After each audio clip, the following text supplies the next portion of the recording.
Ignite session 6, record, grow your database, not record your database. So you might record some things when you're working with different folks, right? And as we go through, feel free to chime in if there's something that resonates with you or just an aha moment. I'm not totally about like, hey, we're only gonna have ahas on certain slides. Hey, whatever really resonates with you guys online on Zoom or here in the office, let's do it. So we're in part 2, grow your database of lead generation. This one is smart database, build your database, feed your database, communicate with your database, service your database. Your database is your business, building up the number of names in it, and a relationship, keyword there, relationship with those names is really at the very core of what building a real estate business is all about. Piggybacking your 2 relationships with the doctors, and this could be anyone, right? It could be nurses, it could be whoever's in our sphere. What kind of stands out for you guys here in the room or on Zoom when it comes to this quote? I'm like, okay, I'm doing this, I'm headed in the right direction. There you go. Yeah. Started with my contacts in my phone. So, Yep.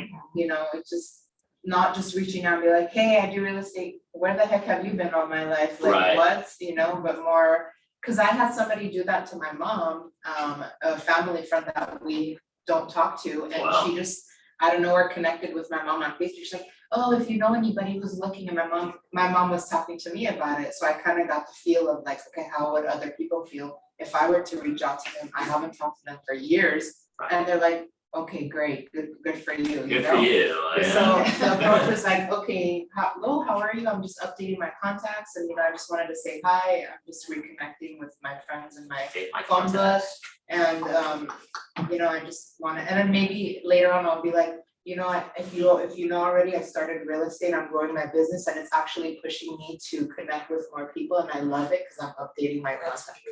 That's really good. That's what I say, right? Yeah, That's what I say. Yeah, you have a very natural speech pattern Yeah. speaking. That's really good. I was gonna just tell you a funny story.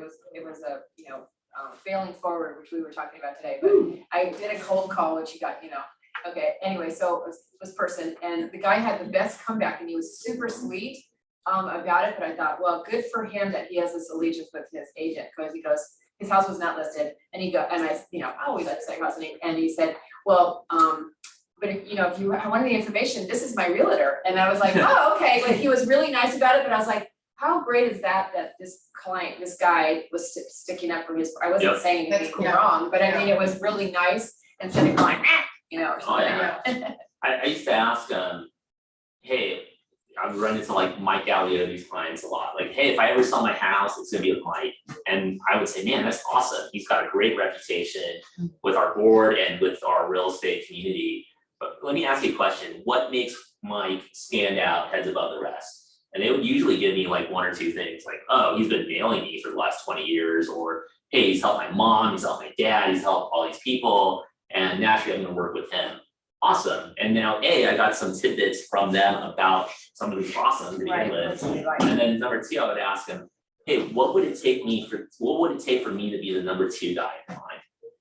And it's usually this pause, like, never thought about that. I guess this is pretty morbid. Mike's a healthy guy, he's really good. They said Mike would practically have to die in order for me to get a new realtor, right? Or just say that he's retired and not doing the business anymore, right? And so that was a little morbid. But other people said, well, if I know Mike does really North Hills and the North Valley or the Valley area, but I guess if you cover other areas that I have friends in, the nicer clients, the nicer contacts would tell me, hey, I would maybe refer you out there, right? And to them, Mike is only in North Hills, Granada Hills, whatever. There's like this vast area outside of it, right? So it never hurts to ask questions. You might get a good nugget out of them, like him standing up for his agent. Yeah. And then number 2, you might find out like, hey, I don't know if he does commercial, you do commercial, or hey, I have this house in Tarzana, I don't know if he covers Tarzana, but you cover Tarzana.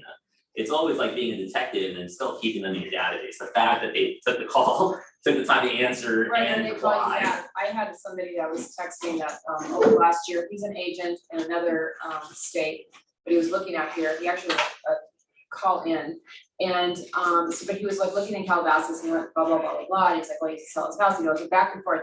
But we've been texting and emailing for months. And I thought, okay, I'm gonna reach out again, like right now, hey, how's it going? And the last one I said was, oh, I'm gonna call you next week, like kind of thing. Then he wrote me back and he's like, I decided to go, he went with another, but you're my number 2. And I'm like, oh, no. But it was like, if something happened, he wasn't a Keller Williams agent anyway, so Right. that part of it. So he was like, I, whatever it was, but he took the time to write me this thing and say, just want you to know if something doesn't work, if it goes south with this person, that's what he wrote me. If it goes south with this person, okay.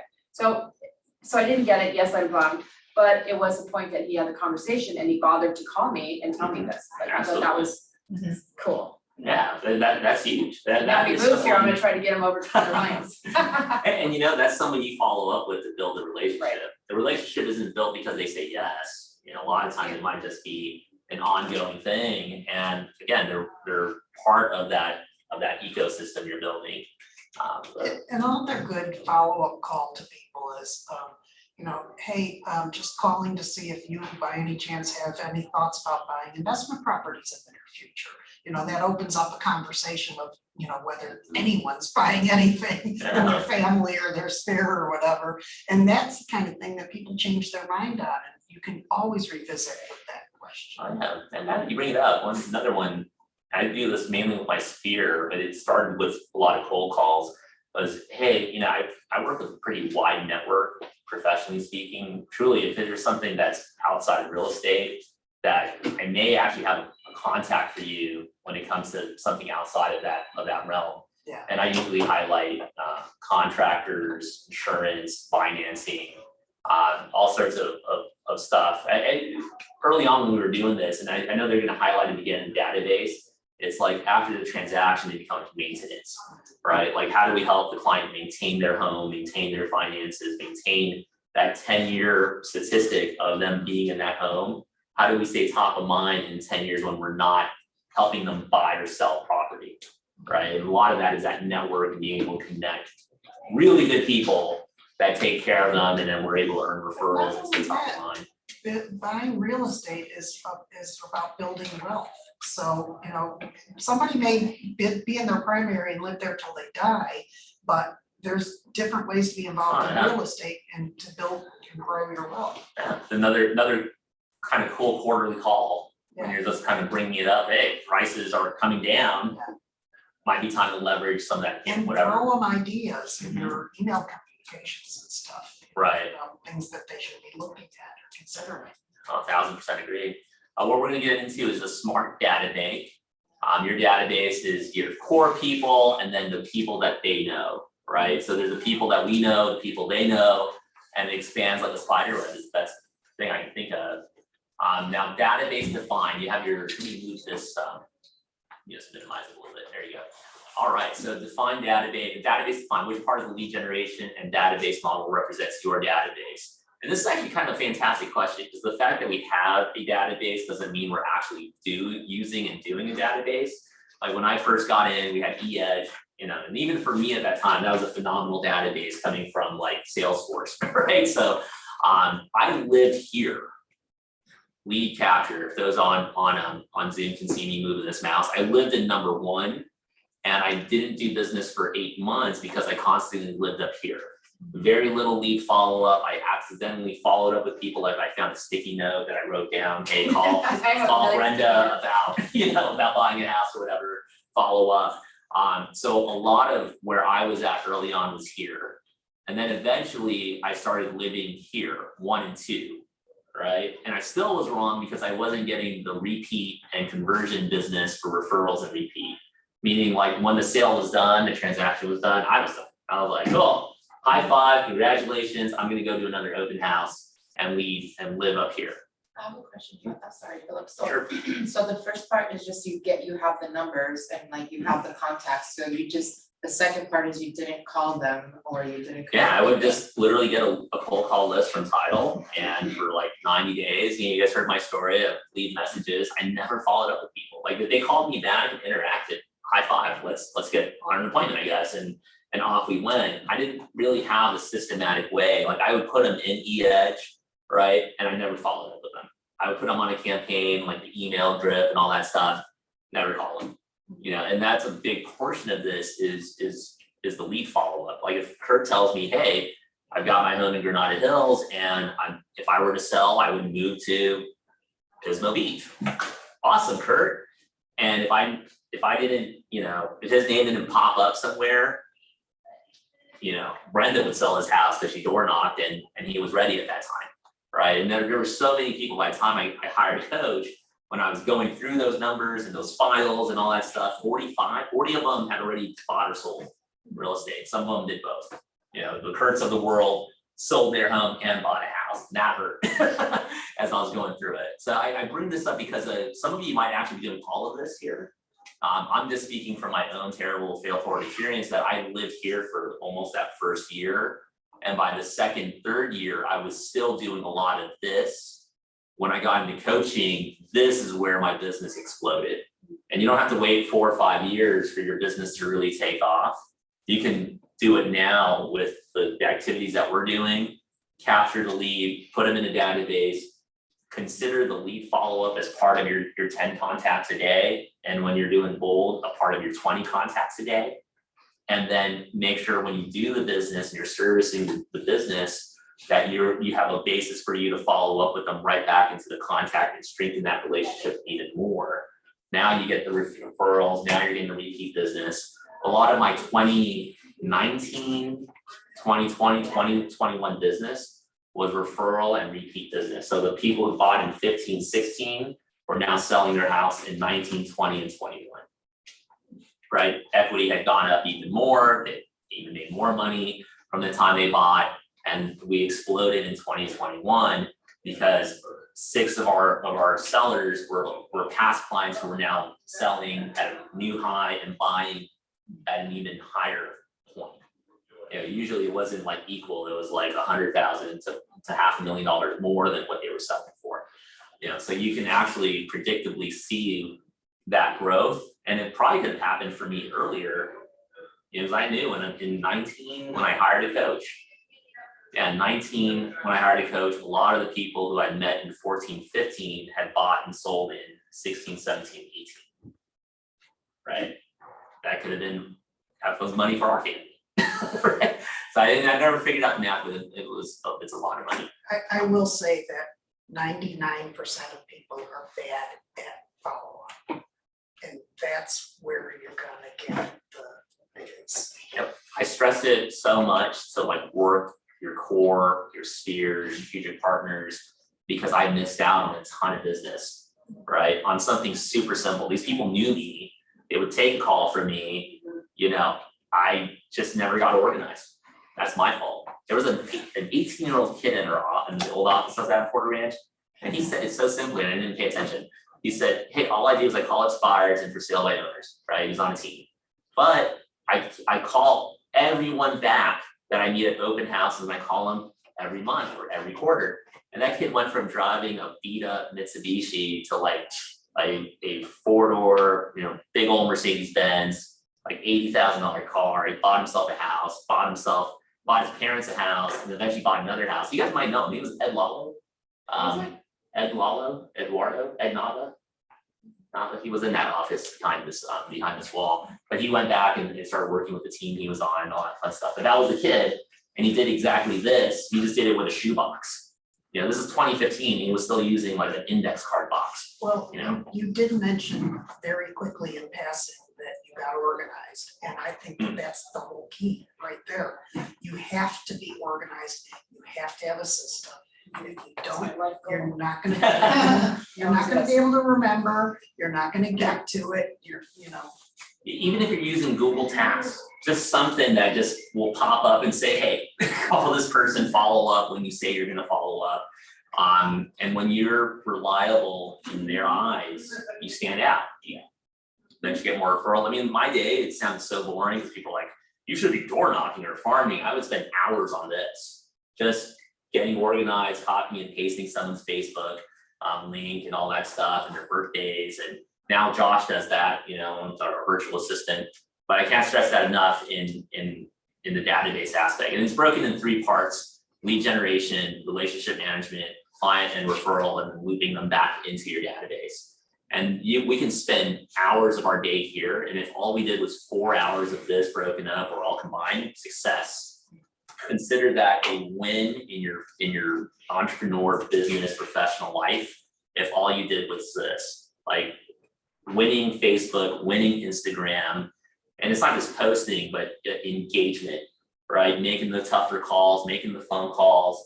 Being a real estate geek is okay. It will make you a ton of money in this business, just focusing on this. So thank you guys. Now I'm gonna jump off of that. Awesome. All right, so we got KW Command. I'm not gonna jump into it all the way. We have it. It's a resource we paid for already. You know, if you're not using it, it's okay. Whatever I was told, whatever you use and you use it effectively to the best of your abilities, you're gonna make it. This will actually help remove a lot of other stress. So the 4 laws of database, this is a good one to take a screenshot or a photo of. It's 1, build a database. 2, feed it every day. Communicate it with systematically, and 4, service all leads. We'll dive deep into those. But any ahas on anything we've covered thus far? Here or in Zoom land? I'll agree with you on losing business in that there's a couple in the last round of calls people hadn't reached out to in a while, since maybe before the pandemic, and both of them or 2 of them in the group had purchased homes. Funny enough, like wow, like Right. Yeah. Yeah. and one just a few months ago. So like really, wow, congratulations. Oh, man, I'm with you. What hurts is my wife will go through Facebook and be like, hey, Jason bought a house. And I'm like, damn. And he bought it actually with Joey. So I was like, oh, it's with Joey. So it's cool. But still it hurt. I mean, this is a kid I've known since, you know, he's my brother's friend from high school, and I would drive him around when they were like little kids or whatever. So, but yeah, it happens, you know. And it's about relationships. I had something similar, and it was like a knife to my stomach. Except I had to look at it, there was nothing I could do. So old neighbors of mine, like a couple, 2 houses ago, and someone I went to high school with, her daughter, I knew when they were born. Now her daughter got married and having a baby. And the mom is my friend. She always sends me, oh, what's this house for? You know, like she knows real estate. And then I saw that they bought a house, but she didn't tell me because I know she would know that I would feel like bad about it. But then I'm like, okay, who's the builder? Let me look. And it was a friend of her husband, her daughter's husband's friend from high school. Yes. So there's something, sometimes relationships, no matter what I would have done, there's nothing. Yeah. But I had to say, I was very like, what? Like that was really, Oh I yeah. mean, I knew this little girl since she was in diapers, and now she's having a baby, and I didn't get to do it, you know, so. Relationships are key. Right. I sold my mom's friend's home in Burbank, helped them buy a house. And then her son, one of her sons, is actually a very close friend of mine. But his wife chose to work with the gal from their CrossFit, and that was totally cool. That happens as well, right? And she, you know, she's also a Keller Williams agent, so I'm not gonna like, we never bash another realtor. And we always say, hey, you know what? Good luck to you. Anything we can provide perspective on, please let us know. And now he's replying to like all the emails that our PA sends out on like my behalf type of thing. And he's engaging in that stuff. He even referred somebody from work who's looking at buying a house. So never ever take it personally, right? And then B, there's always more. What's the average? They say that in one lifetime, they have the normal, you know, in a traditional environment, will buy and sell a home 11 times. Wow. Or 11 transactions will come from one person. So I, in theory, would buy my home in my 20s. I didn't. I bought it in my 30s, but you buy in your 20s, sell in your late 20s, buy in your, you know, I have a so you lot of buy houses to again. get going on. It's funny when I hear a lot of things that people are like, oh, they moved every summer. Yeah, I was like, I not stayed here. 20 years myself in this house, and I stayed in 20, 25 years in this house, like I'd stay. I guess that's the thing. If you start in Maine and then you work your way across the country and end up like in San Francisco or something, but Yeah. I guess when you start in LA, you're kind of like, God, this is it. You're picking back and up, and then you get to like me, now I'm going downside from down. Well, that was the point that Gary was making a couple of years ago. And now let's say, okay, adjusted for market, instead of 11 times for SoCal, let's say it's 4 times or 5 times. You know, you buy a condo in your early 30s, you sell in your late 30s because now you got a promotion. You sell again in your 50s because you're downsizing, and then you sell one more time to get to the golf course, so that's 4 or 5 times plus the, just an example. I'll say a shooting range, but out in the woods somewhere, backcountry. Don't forget about second homes. Second home, there you go, so now it's the sale and the purchase, so you're really, you're still at. And the family members and the adult kids, Yeah, there's all kinds of. and the relationship's kind of taking it 20 years out or whatever, but you can even end up in someone's trust. Right, like, hey, when I pass away, I want Evie and Brittany to handle my sale of property through probate. Right, like, hey, it's going to my kids or whoever I'm designating it to, and if they want to sell or if they were just gonna cash it out, we've seen realtor names on there. I've actually got 2 listings like that for a reason that my notepad was at their house. That's crazy. I know, it was a note, Awesome. one was a deceased person and they lived out at state. And the other one, the person was going to assisted living and the family knew me, but there, when I came into the house, I saw my little notepads, I was like, Wow, and it that's was a awesome. really old notepad, because my hair is totally different. That's so They laugh cool. about it. But yeah, I mean, there you go, It's relationship, never whether, forgot. whether someone was digging through, I'm like, hey, we saw more of your marketing material, we're gonna hire you. So next one, build your database. At a minimum, each contact should have a name, contact information, past business record. That's essentially what Jessica had explained. Updating what do you call it? Updating my contacts in my phone, right? And then this is where you would do it under contact. So this little tab right here would be contact, you could do add. If you go through Scott Leroy's kind of a cheat sheet, you can work with them in building a CSV upload. Yeah, Right. they can upload it, like if you put it on Excel, that's what I did, and I sent it to them and they uploaded all my. That's it. What was the cost of doing that? Come on. I didn't pay. I think it's Oh. free, it's free. It's free, because we already have it, I think it's through KFW Connect. But API Nation is about $20, Mhm. you just do it for 1 month and cancel it. So Oh. right now I'm at 4,416 command, because I spent the last 3 months on that, and now I'm calling everyone, and to get more people in my database. Mhm. I've been planning my 25th high school reunion, so this week I called 50 people, and now there are not people in my database, so they know me because we went to school together, and just ask them what they do for work, practicing the scripts and stuff on Yeah. them.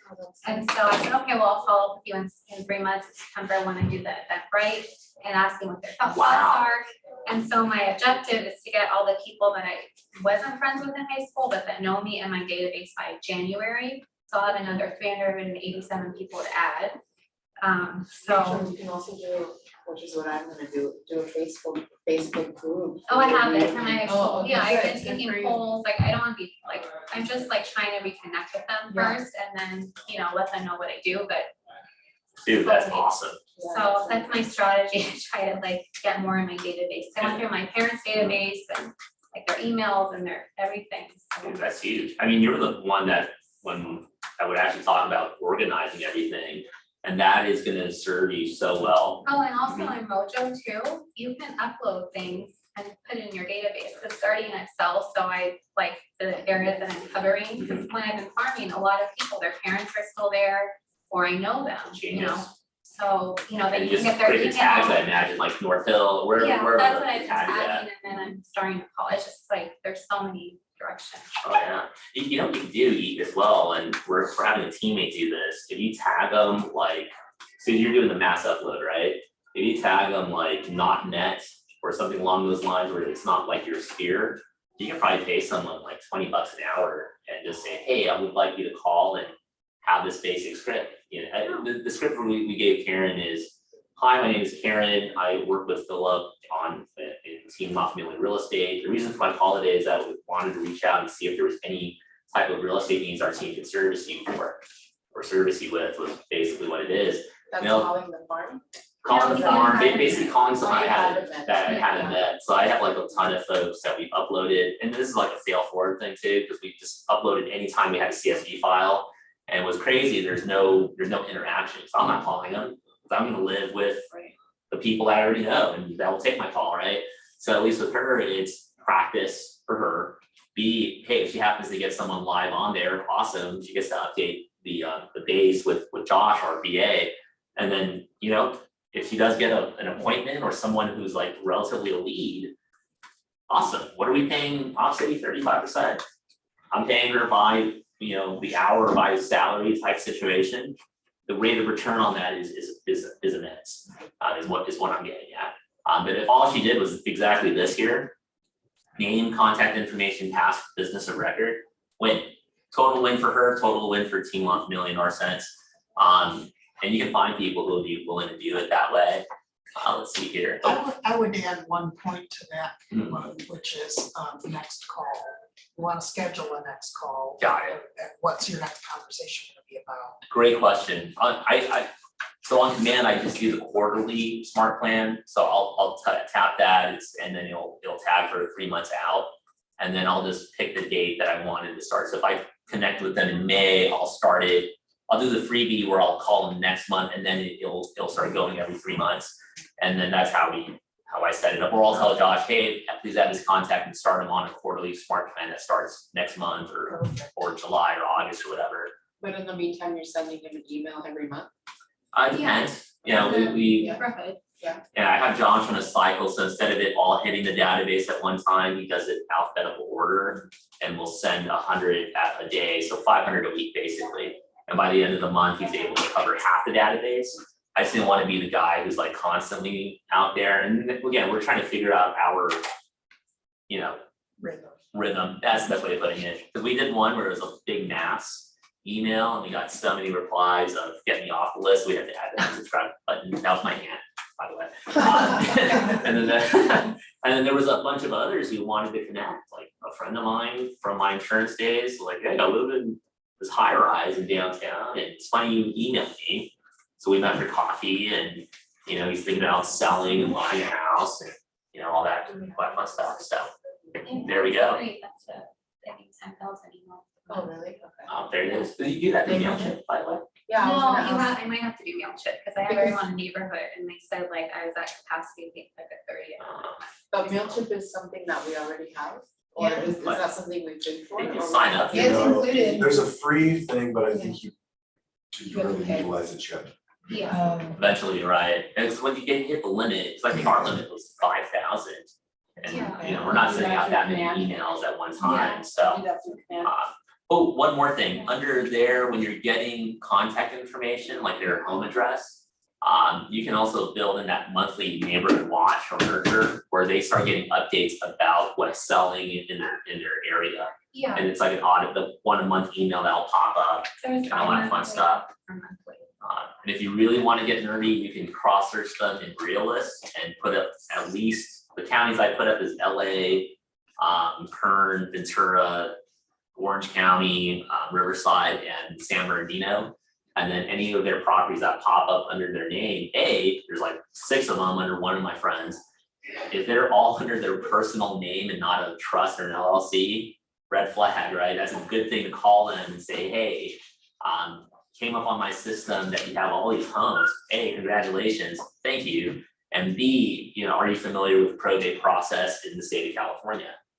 Right, so that's a cool little value call that you can kind of pre-plan or throw into your yearly calls or quarterly calls with them. Is, hey, I noticed that your property is not in a trust. Are you familiar with the probate process in California?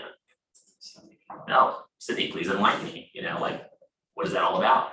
Now you can connect them with a trust attorney, someone that can set up a living trust. I have a paralegal, a trust attorney, and an attorney. I refer all 3. The paralegal only because he's the lowest cost. So cost is an issue. He's the guy you go to for $600, right? If they want like premier, you go to the trust attorney and she charges $5,000. 2 different sets of value proposition. If you want somewhere in the middle, Craig Ford, your guy, will do it for $1,100 and give you a pretty good counterbalance of the 2. And then the next call will be, what about LLCs? Thank you. Yeah, absolutely. Anyone ever read the book? And it's not on here, but it's called Tax-Free Wealth. Yes. Tax-free retirement? Oh, Tax- I read Tax-Free Wealth, and then A long time ago, when I was with the company Life Insurance as well, they had the author of that book Wow. come to speak to the company, Oh, and yeah. they handed like a bunch of Is tax. it Tom Wheelwright by any chance? You know what, I Book forgot club his next name, year. but I have the book and I've read it, it's really good, it's called Tax-Free Retirement. Interesting. Let me see what the author And is. that's been on my list to want to look for, to seek out. Oh, Patrick Kelly, Patrick this is Kelly. the book, yeah, right here. Oh, cool. And the reason I bring up tax-free wealth is because they hit heavy on incorporating yourself. Even if you have a job, incorporate yourself, have your businesses, or your real estate under LLCs tied to that corporation. Now, anything you do travel-wise is a write-off. Anything you do in terms of income from those properties, offset the income that you get highly taxed on in your W-2 job. If you're self-employed and you have a killer year, the cash flow and depreciation here offsets what you pay in taxes on this end. I mean, it's like a genius way of building yourself out and protecting those entities at the same time. Now, A, it helps us, but B, what do we get to talk about with our clients? Yeah. Now And that nobody's CPA ever knows enough about and ever guides you. Yeah, absolutely. Now I have a talking point with my more higher level clients, like Harvey Cart. If you ever Google him, he was the financial advisor to, I forget his name, but he ran Fox News and owned that whole conglomerate. That's it. There you go. So Cart was one of his financial advisors, and he said, not to get too stuck in the weeds, he's like, I can't give my employees the money, it will affect me tax-wise. Awesome. What if you loan them the money? His brain started going, oh, you mean like a second deed trust? And I said, sure. I didn't actually know what it was, but I learned from him. He got a spark of genius. I got some of that from other people, and then I get it because the way he shelters his $300 million is in different entities that he can draw from for his retirement and eventually for his legacy that he's going to leave behind. But those are conversations we can have with past clients, we can have with business people, we can have with doctors. And again, we always say, hey, I'm not a CPA, talk to your CPA. And guess what? I've learned recently that that's a window into meeting their CPA. Like, hey, my CPA is doing something like that. Like, awesome. I know very few that actually do. Would it be okay after tax season, so you gotta be cognizant of that I may give he or she a call? Great, I'll connect you guys. And now it's someone who's going A, into our database, so B, I can have an ongoing relationship with someone in their circle of trust, right? It's like that, they tell two friends, so on. Yeah, I was thinking that. So on. I was thinking that when he was talking about something else about the hair. Only certain few of us remember that, right? There's a commercial from Shampoo. the seventies for shampoo. And the screen would keep And going. she said, they took, like, someone told Was it her Herbal about Essence? it. Fabergé or like, oh, I don't know. Herbal Essence But or. anyways, hair she goes, so then it starts to, Yeah. it just shows how what happens when they told two friends, and they told Wow. two friends, and so on, and it just goes. That's awesome. That is pretty cool. Yeah, but that's kind of the idea of it. I'm still prospecting, I'm still lead generating, I'm just doing it in a different way and being a little bit more strategic about it in time and all that fun stuff. Let's see here, ahas, any ahas that we'd like to, in addition, share with what we covered? We've been ahaing. Yeah, we've been ahaing all morning, so it's kind of like left and right. Does anyone have the time by any chance? Yeah, 15 Oh, got it, thank you. Feed your database, I think we've kind of hit in our aha moments. Feed it every day through prospecting and marketing. So that a lot of that is exactly what we talked about, having the resources, having the time to call them, and sending in timely videos, timely emails, timely news bits. One that's really selling itself, you probably heard me on the phone, is that down payment assistance from the state of California. A ton of caveats on that, but I will do a video on that one for our Team La Familia thing. But be aware of. Quick question on that, but then it goes off of what we're talking about. Yeah, totally. But on that, it's a brand new program, is that correct? They Or is it- passed it, and there's like so much money involved. They're willing to give 10% down payment on the purchase. Buyer has to qualify for the income level for the area they're buying in. They haven't defined how they define area. Like if you say, well, what's the average income in Beverly Hills? And obviously median income will be higher there than the rest of the county of Los Angeles. So there are some caveats to it, and they have to be, stuck with the loan in a sense for 5 years. And Mortgage insurance tend to be higher on that. not sure. They haven't clarified that. I imagine it's still the same loan process. They're just coming in with a It gifted. is, and it's like a third mortgage typically, and the third mortgage is forgivable over time. Right, over 5 years, and Yeah, it's a whole. It's almost like LIPA, or if you've dealt with CalHFA. I guess I should Very ask similar. that question, right? Pardon? How should that look? Well, yeah, except that I have. Now, something here, guys, your sphere will generate new repeat or referral business, and that's really the goal. It might be a direct sale from the individual themselves, repeat again, where they're now selling or moving up, or in Cindy's case, they're buying additional property. And of course, the opportunity for referral business, and then they stress it out even more. Your sphere will generate new repeat or referral business. Now, this is kind of cool and something I haven't done myself, which is testimonials and reviews. Hang on here, let's see. All right, cool. So testimonial and reviews, I am not going to speak on this all too much because it's something that is one of my weaknesses. And in a sense, I can't speak on it that I do this on a regular basis. I got one review from someone, and her name is Tammy Caraba. Awesome person. And she was like, oh, hey, would it help if I gave you a review? And I'm like, sure, why not? You know? There's Rate My Agent that you can always send. Yeah, you know, I jumped on that. That's really good. All good, Lexi, good to see you back on. Yeah, but yeah, I actually jump on it all the time and give kudos to the agent. The email pops up, and no one ever gives me kudos, so I'm like, oh. Someone told me there's some service where you can have a third party call and ask how your service was, so it's like Oh, that's come cool. off guard, and then get them to write like a nice testimonial, and then you could transfer it to your site, so that way like the agent really isn't involved in that, and then they can just speak freely and, That seems like a worthwhile. yeah. Everybody has Google My Business, right? I Because then you can just send a link, like a Google link, so easy. It's At a like, minimum, I send out a post-closing email and I give a couple of little pointers, like don't forget to stop your auto payments, and here's your next first payment due, and then I say, and this last one is very important to me. If you would do me the honor of writing a review, here's a link to my Google and my Zillow or whatever. And I find that sometimes they'll actually do it. If on my farewell call, I ask them to do it, the chances are much greater. But if I'm too chicken to ask verbally, then they probably won't, but it's better than not even mentioning it, in my opinion.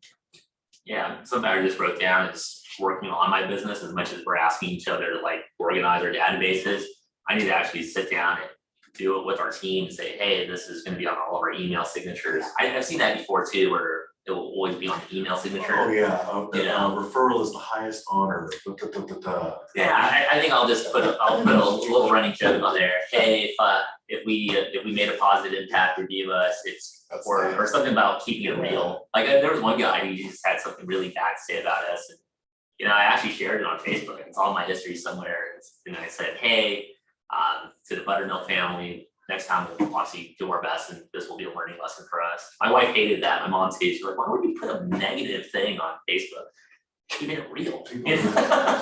Maybe too real, but ahas, I had some You ahas just gave me a really great idea. about keeping it real, or Well, change my email signature to say, do you want to see my reviews or write me a review? Click here. awesome. And Monique says that, thank you, that's so good. Woo! Yeah, I mean, again, it's just an idea that's already there, and I'm just thinking if every teammate, in our case, has a review link to, or at least our operations computer CC'd on everything. The client, I mean, if we get positive reviews from the escrow, like, the nightmares that people have dealing with like bad agents on the other side of deals, and if an escrow officer said, man, out of everybody, Evie and her team like kept it really cool, their heads were on a swivel, awesome. That's a positive 5-star review. It doesn't have to be from every buyer seller. It could be from the other agents. It could be from the lender, from title. And then, the title person could actually, because you work with the same person, maybe they can give you like 10 reviews in a year because you did 10 transactions with them in a year. God, that's a genius. Get the strategic partners doing reviews. I like that too. Sorry, guys, gotta hang on a moment. I don't get many of those partners doing reviews. See, that's the beauty of not being new and coming to these classes. 'Cause we get to one up our existing stuff. Well, I have no stuff. It's like, hey, so our gal Karen's like, Philip, you're crazy busy, and so you don't give any gifts in person. Like, honestly, haven't since the Zoom life. I'll probably mail out a gift. So she's like, oh, Well, what if I just take a gift with me and go down and to their new place and deliver it, and I'll take a photo with them or of them celebrating, and then we just post it on your, and you just post it on your Instagram. I'm like, oh, God bless your heart, you know, like awesome, please, let's do that. Obviously the out-of-state clients, different story, but everyone who's local that we've helped in the last little bit, we're gonna be doing review calls, popping by with the actual Cutco gift that's still sitting in our garage, all that fun stuff. It's problems, right? Yeah, there's always room to grow. Yeah, that's it. And she's super cool, right? I mean, I don't know if you guys have met her. She's the gal who's like quasi, she's pregnant, but she's super cool, super personable, you know, and does it way better than me. Right, and times Karen will go with, Maureen will go with her, my wife Monica will go with her. They'll kind of offset that, and it's like kind of their superpowers. Mine exist doing other things. All right, communicate with your database. To succeed at the highest level in real estate sales, you must commit to frequent contact with the database with the intent of building close relationships. Again, we can't belabor this point even anymore, that all of the things that we're building from is relationships, getting into relationships with people, keeping relationships with people, communicate systematically, segment your database based on interest and passion. And Jessica, we go back to what she said, because that's exactly it. You talk to your doctor friend maybe differently than your high school friends like Rachel, and then that segment of the population in that database will be invited to the 25th high school reunion versus the segment at your kid's school. Obviously won't get that email until they didn't go to high school with you, unless some of them did. So you're going to communicate on different broad topics with different groups. You know, certain groups, I probably won't ever mention real estate to a degree. It might be like a little peppering here and there at church or whatever, but those different pieces will carry a different message. At the end, you're a resource and consultant. Oh, I wish Christine were here. So you can segment into VIP, gold, military investor, referral, dog lovers. So that's all basically through tags. Tags, Correct? yeah, tags, you can do it there. And it's a lot easier on tags because if you search buyer and seller, and that could be your entire database, because everyone's a buyer seller, or to some degree that. But if you segment it down to alumni of fill in the blank high school, like mine just says DMHS. I know that internally at Daniel Murphy High School. You know, if it's Troop 777, I know we're the relationship initiated Chime, that's our kid's school. So these tags are unique to how you guys interact with your sphere of influence, right? And again, you go through it, you're like, oh wow, hey, I didn't realize I could connect with 50 people on this one topic, or even just one person. You know, just need one. One gets the ball going. Communicate with your segments. I think we hit this in other slides about something specific to that group, right? In this case, you're using golf, investor, dog lovers, all that fun stuff. And then here's a communication value. So it's 19 to connect. This would be 4 quarterly calls, 12 monthly emails, 2 touches, 1 annual event. This is already someone who is on what we call a lead to buy, sell, invest in real estate. They've given you a relative timeline. And again, this is stuff that my team and I are working on for ourselves. You guys are in the early stages where this could be a habit right this moment. And again, the stuff that you do here, it is work. This is, to me, the hard work. The easy work is flushing through a neighborhood when you think about it. Like, oh, cool, I did my deal, I'm out. This is where the real work begins. So now you got the contacts, however you got them. Now it's how do we systematically communicate and get to know them and build relationships. One high value touch that solidifies the relationship you have just established, opens the door for future interactions. And then once they're a contact in your database, I know they talk about 36 to convert, and it's convert them back into a lead. And that's that perpetual relationship building throughout. I'm actually gonna take my phones away. So I will just come back to this page 35, okay. So I'm gonna forward this over to Josh, my guy. I can text it to you. Oh, please, yeah, if you don't mind, it'll be a Let good me take a reminder. better picture. Awesome. Alright, nice. And I'm gonna send this to Josh, and our conversation on Monday will be around this, so. I just found my team meeting. Thank you so much. Next is database, smart database, data bank. So contacts from your phone right into command, ahas. We're gonna have more ahas, but any ahas specifically on this, on communicating with your database?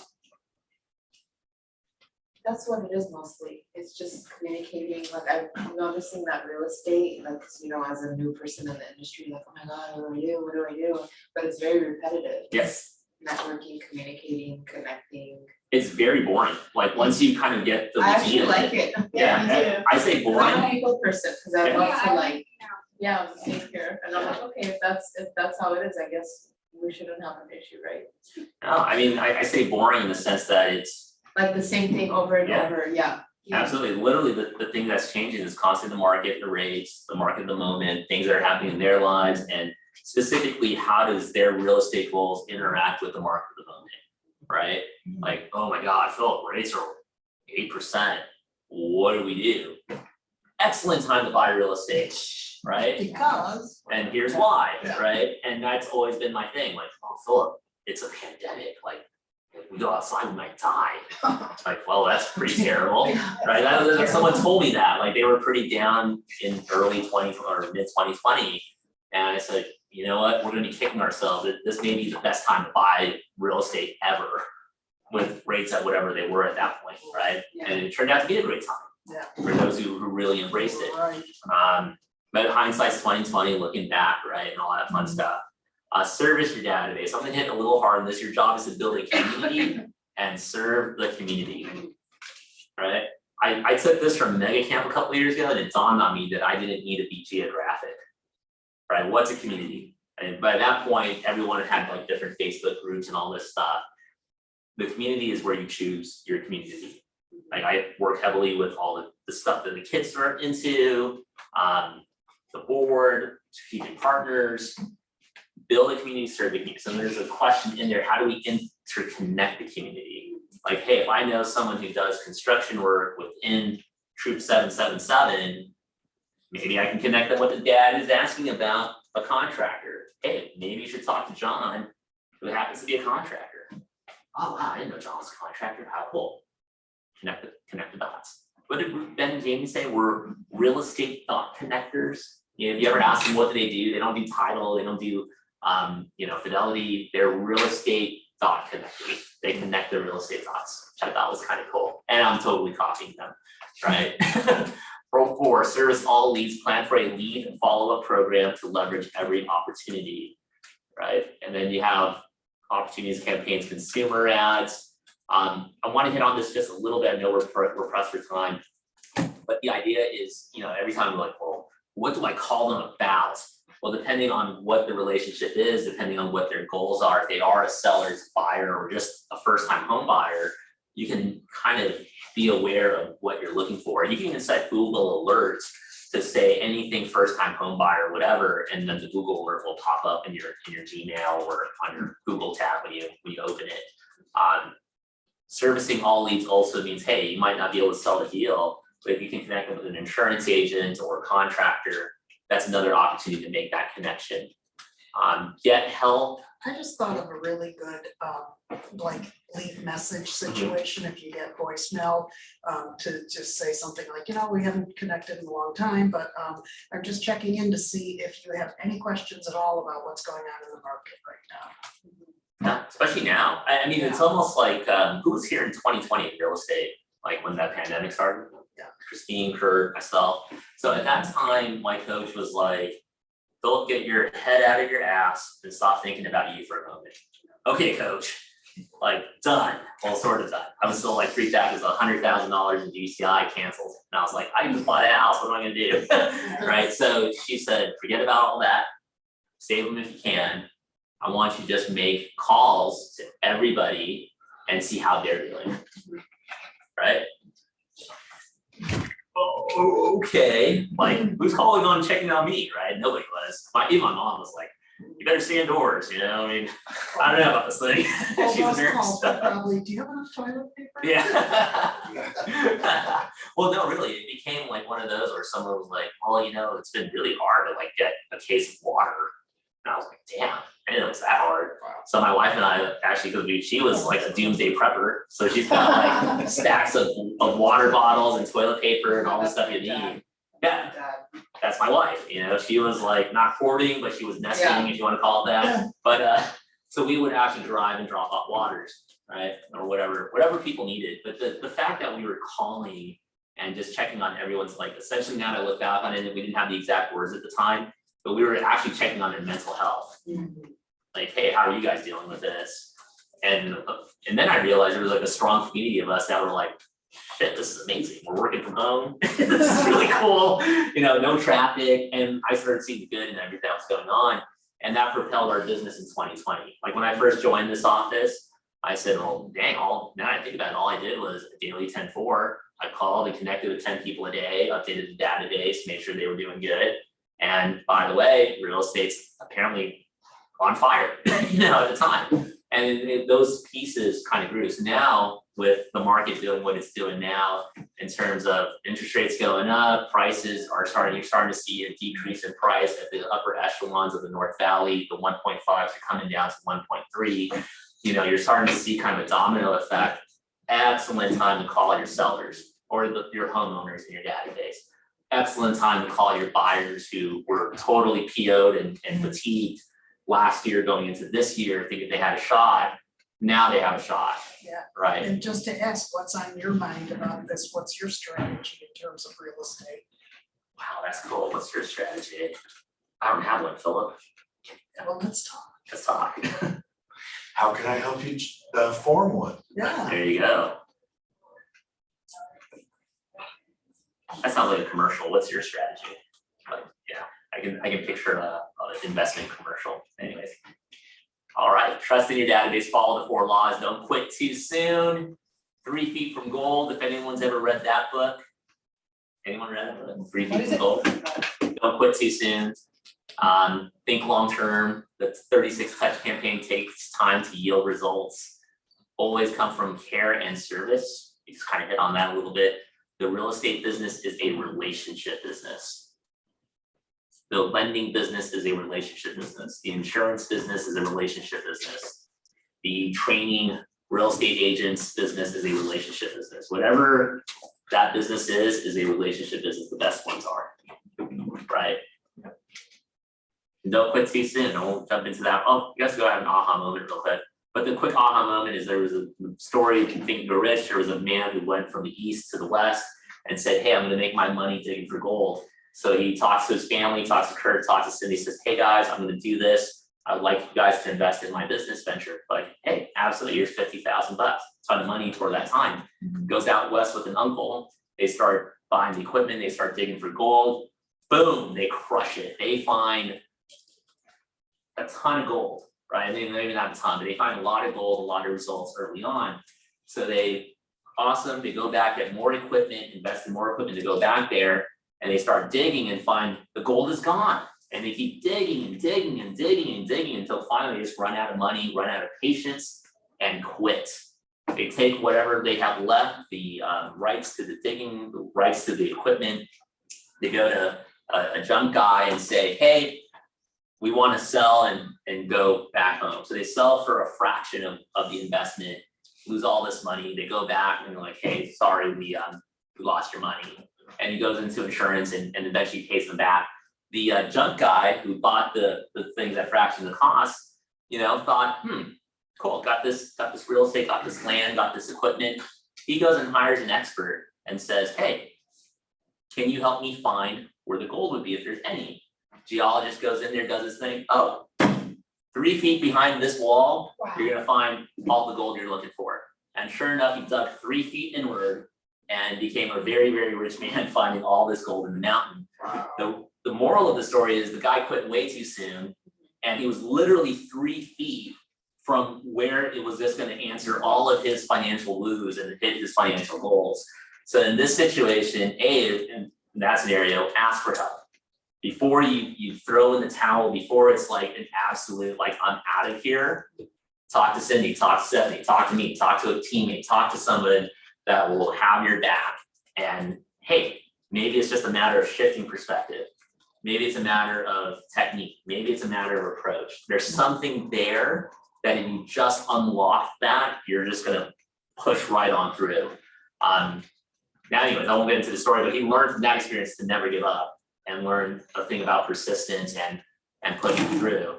And on that note, we're good. There's the caravan, there's a ton of stuff always happening here at the office. Any last minute things before we jump out?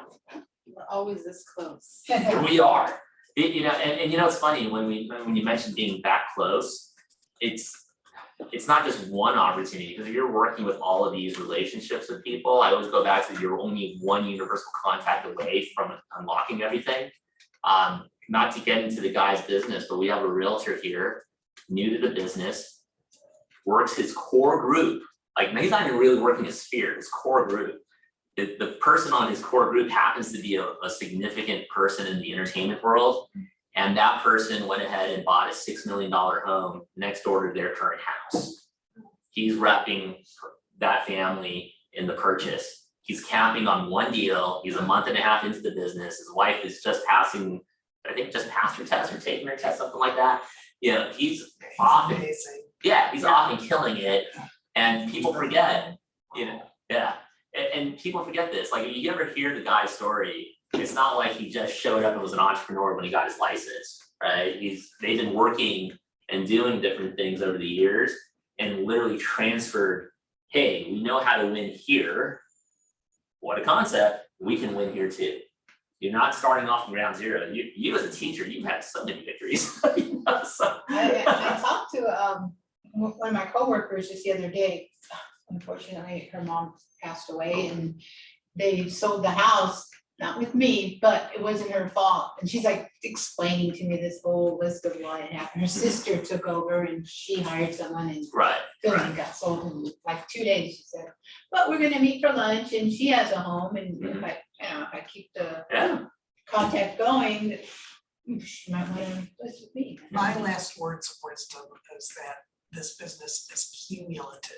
So the more you pack into these calls and these activities and stuff up front, like really dig in and really just kill every hour you can squeeze in doing it, the sooner you're gonna get beyond that and start getting the business that's gonna get you more business and more business. Oh, 1000%, that's awesome. I agree 100%.